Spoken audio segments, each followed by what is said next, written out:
They don't know each other's names. They don't speak the same language, but they cling to one another like mother and daughter. One is a refugee from Syria, the other an Australian volunteer. She was just in shock and shivering, and so we just wrapped her and she wouldn't let go of me. So she just felt safe. So we're just trying to give her love.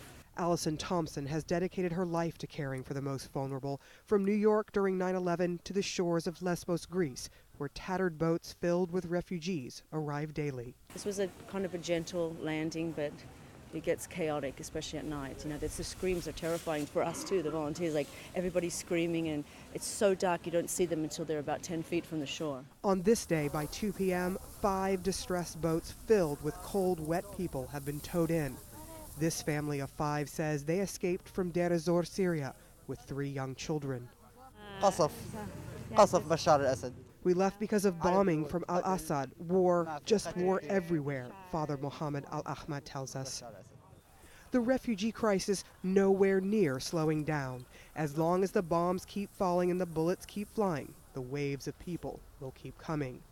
But fear is also rising as new details about the path of the ringleader of the Paris attackers and 2 others mimic that of the refugees. In the Greek media, there was a lot of coverage that one bomber from Paris, he passed from the Greek islands.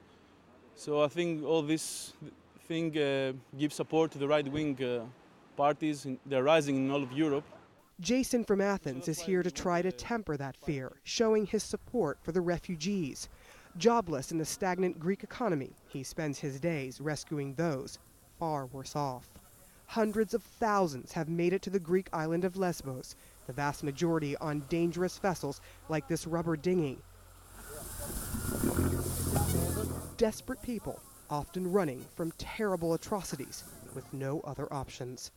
Sara Sidner, CNN, Lesbos, Greece.